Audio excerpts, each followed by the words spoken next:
ते काय झालं माहिती का, हे दिवसात काही करता येत नाही. मग संध्याकाळी गंग्या हे जे टीम आहे पांड्या फिंड्या हे भारी भारी क्वार्टर पेतात. पहिले तर देश मडच पेत होते मला सर माहिती, पण आता भारी भारी क्वार्टर पेतात. 5-5 हजाराचा एक एक खांबा पेतात. कमी जास्त झाली असन त्याच्यामुळे मग गॅलेक्सीला नेलं आणि तिथं ते डॉक्टर बी असं एक इंजेक्शन देतात कोणतं काय की ठणठणीत लगेच टकाटक गडी. कोणत्या पॉवरचं इंजेक्शन आहे तेच मला कळणार की मनोज जरांगे हे मीडिया प्रॉडक्ट आहे. मीडियामुळेच मनोज जरांगे इतक्या उंचीवर पोचले. मीडिया नसता तर काही होऊ शकलं नसतं, कुठलाही समाज मागे उभा राहिला नसता. मीडियानेच मनोज जरांगेंना पुढे केलंय. तुम्ही बघा ना, एक नेता 2 घंटे दरवाजाच्या बाहेर ठेवला आणि आतमध्ये चर्चा लिलावतीतलाच विषय हो. तर मग 2-2 घंटे एवढ्या मोठ्या नेत्याला बाहेर ठेवतात आणि सत्तेतले नेते आहे का मध्ये म्हणजे पश्चिम महाराष्ट्राचा दौरा कसा नियोजित कट करून म्हणजे तिथून ते प्लॅन झालता. मुलाचं काही दुखत नव्हतं, मुलाचं एक भांडवल केलं तिथं नेऊन. पण मोर्चामध्ये मी सुद्धा होतो. 58 मोर्चे काढले का त्या काळामध्ये मी सुद्धा मोर्चात होतो. मी तुम्हाला फोटो टाकेल, पण मला तुम्हाला आता पावती द्यायची गरज नाही आहे. मी मराठा समाजाचा समर्थक आहे हे सर्टिफिकेट मी तुम्हाला तर देणारच नाही आहे. मनोज जरांगेंच्या समर्थकांना मनोज जरांगेला तर देणारच नाही मी सर्टिफिकेट. मी मराठा समाजाचा समर्थक आहे म्हणून, मी आरक्षणाचा समर्थक म्हणून तुम्हाला द्यायची काळच संपून गेला. आता माझी नवनाथ वाघमारेंना एवढंच सांगणे, तुम्ही वैयक्तिक मनोज जरांगेवर काय टीका करायची ते करा, पण माझ्या मराठा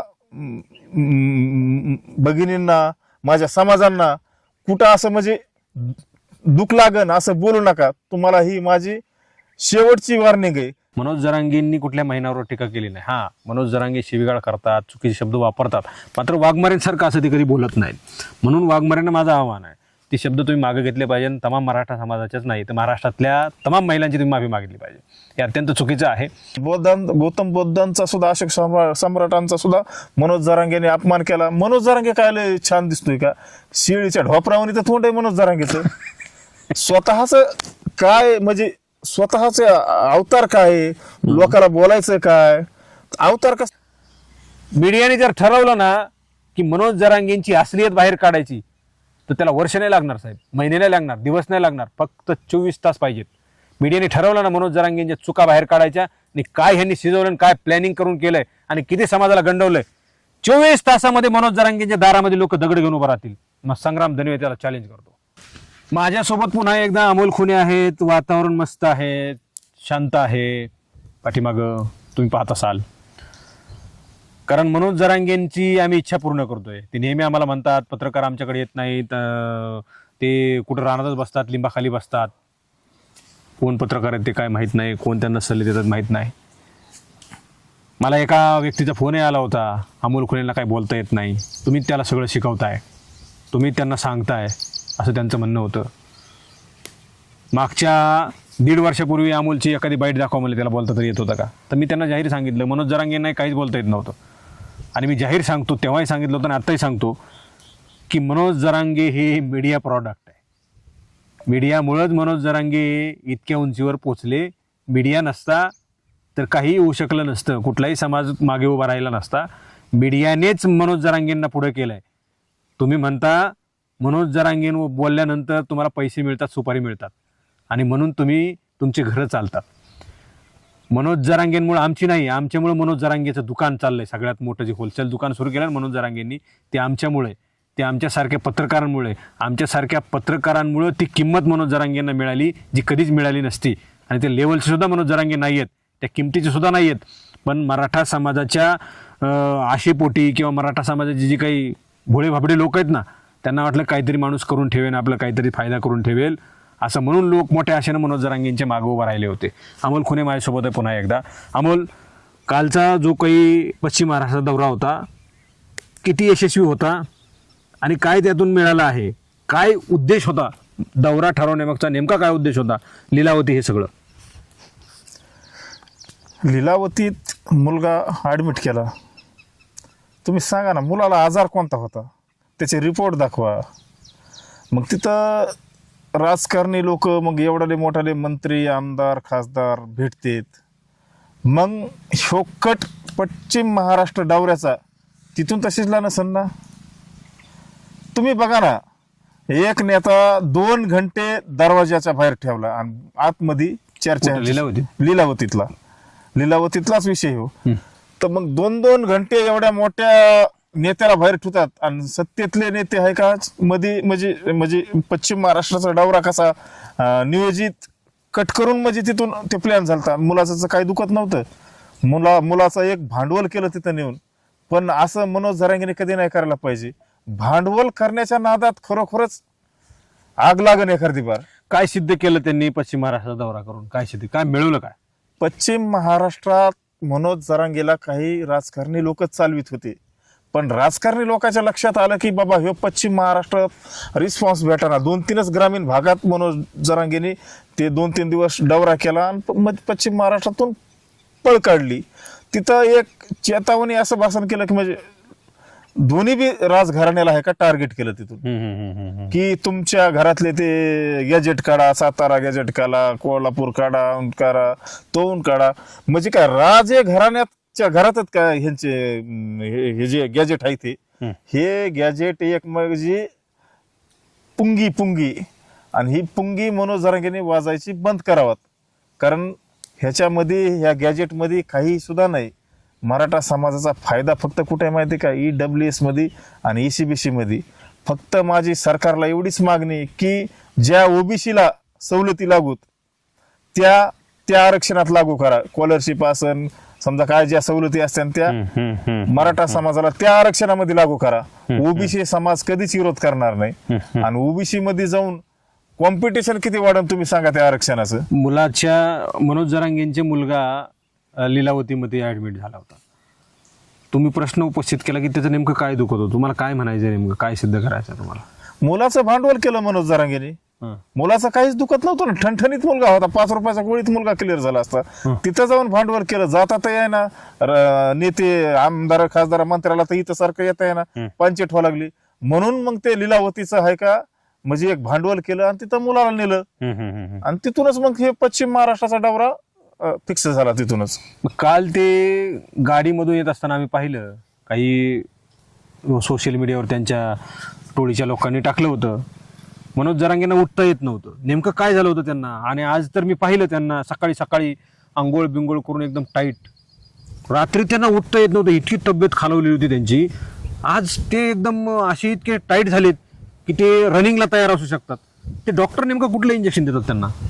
ते काय झालं माहिती का, हे दिवसात काही करता येत नाही. मग संध्याकाळी गंग्या हे जे टीम आहे पांड्या फिंड्या हे भारी क्वार्टर पेतात. पहिले तर देश मडच पेत होते, मला सर माहिती. पण आता भारी क्वार्टर पेतात, 5-5 हजाराचा एक खांबा पेतात. कमी जास्त झाली असन त्याच्यामुळे मग गॅलेक्सीला नेलं आणि तिथं ते डॉक्टर बी असं एक इंजेक्शन देतात कोणतं काय की ठणठणीत लगेच टकाटक गडी. कोणत्या पॉवरचं इंजेक्शन आहे तेच मला कळत ना. ती माझी गडी एकदम ठणठणीत होतो. तुम्ही सांगा ना जाताना काय ते उठता येत नव्हतं. 4 माणसं उचलायला लागली, 4 माणसं उचलायला. तिथं गेली की आता सलाईन काय कुणाला जन्माला लेकराला सलाईन देते, झूम करू दाखवते. असलं मोठं इंजेक्शन दाखवते, झूम करू. ते इंजेक्शन किती बारीक असते, या बोटावर इंजेक्शन दाखवते असे. लगे मनोज जरांगे तिकून कणत येत आयवन बाबवन. आता एवढ्या लेकराला इंजेक्शन देते, ती रडत नाही तर काय नाटकत काय लगे ते शिरम्या पायच काय चुपितोय, सचिन हावळे असे बोटच काय चुळीतोय, डॉक्टर कपाळच काय दाबितोय असं. अरे काय नाटकात कुठतरी थांबायला पाहिजे ते. टाईट झाली ती. आणि सकाळी एकदम टाईट की लगे आज लगे ते बैठक बी आलेत, 100-150 लोक आलेत. पण आता ते तेवढे लोक तर राहणारच ना.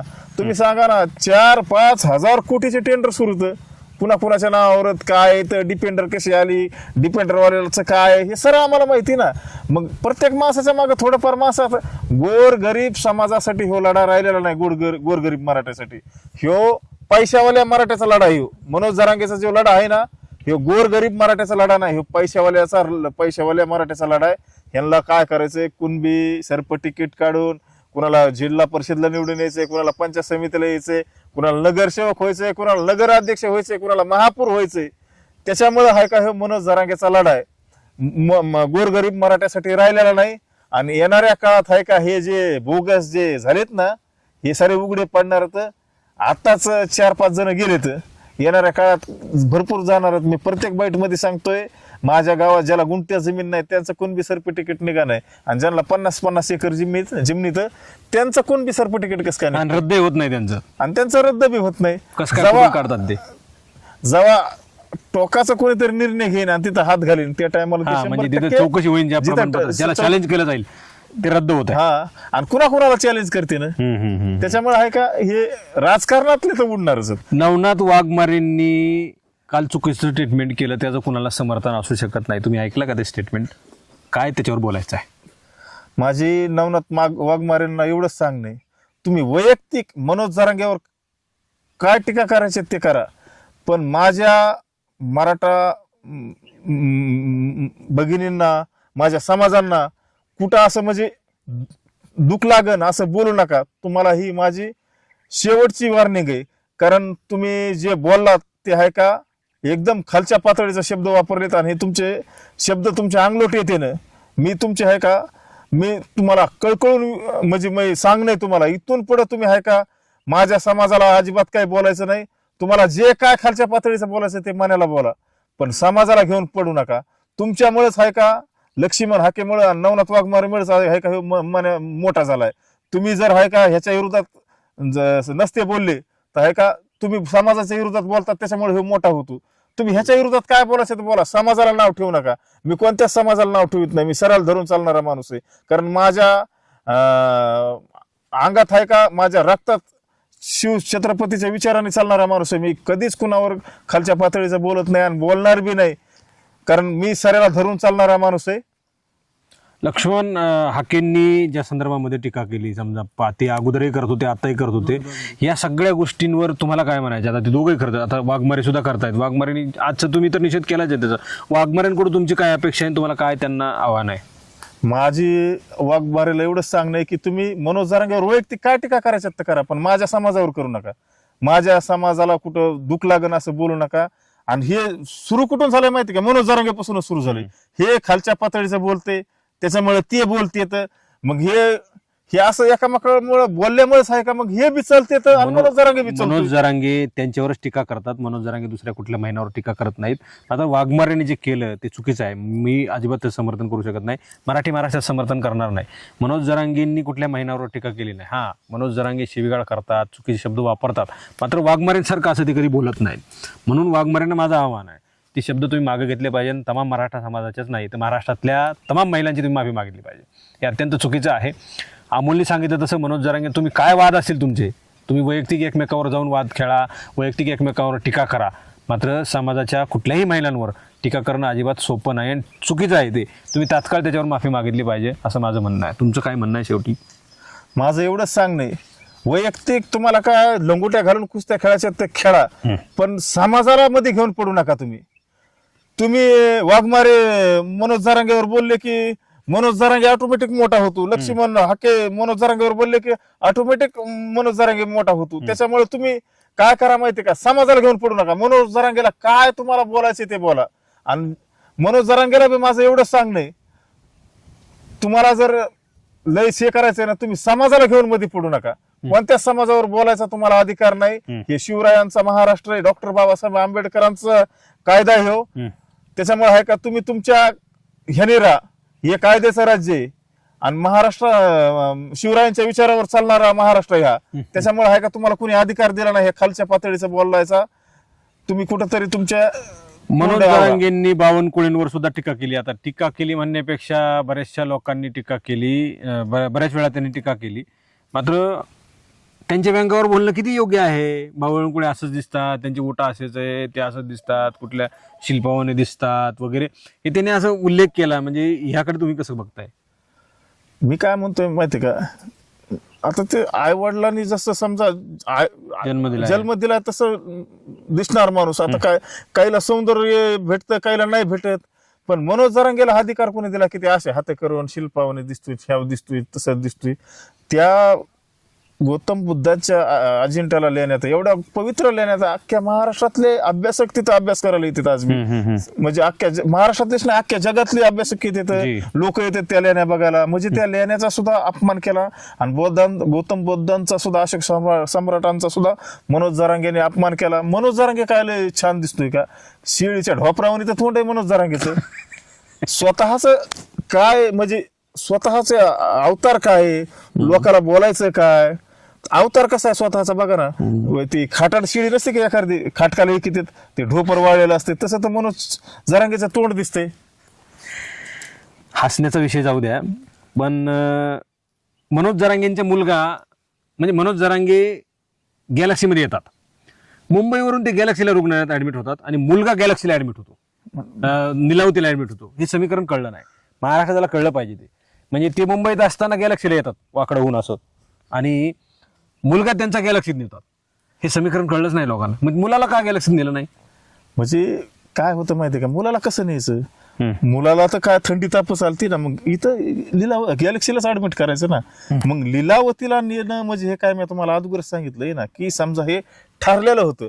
पश्चिम महाराष्ट्रात दौरा आहे का हो लीलावती मधून आहे का, म्हणजे ते ठरलेलं होतं असं असं करायचं. अच्छा. पण ते काय झालं, हे जास्त बोलण्यात आलं, तिथं रिस्पॉन्स भेटा पश्चिम महाराष्ट्रात. मग राजकारणी लोकांनी बी हात काढून घेतला, त्याच्यामुळे हे दौरा आहे का फेल गेला. तुम्ही सांगा ना, पण ते आटपाडी सांगोला ते तेवढ्या ह्याच्यातच फिरले. मग पश्चिम महाराष्ट्रातलं कोल्हापूर सोडलं, सातारा सोडलं, पुणे सोडलं, दौंड सोडलं. मग हे कशामुळे सोडलं? अर्ध्यातूनच नाही 30% सुद्धा दौरा नाही केला की पळ काढला. कशामुळे काढला? काय कारण होतं? हेच कारण आहे ना. आटपाडीने हे तिकडे खाऊन मग गोपीचंद पडळकरवर बोलायची हिंमत का नाही झाली तिकडे गेल्यावर?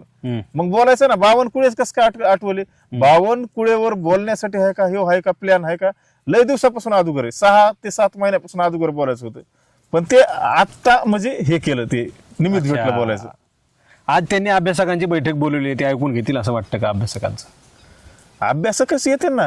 अभ्यासक कसे असते ना, का दादा आमचे दादा करणारे अभ्यासक असते तिथं. म्हणजे ते चोपडे मॅनेज होणारे, टेंडर घेणारे, पैशावर मॅनेज होणारे तसले चोपडे अभ्यासक येते. मुंबईमध्ये बी तेच होते आणि आता बी तिथं तेच येते. जे खरे अभ्यासक दाते पाटील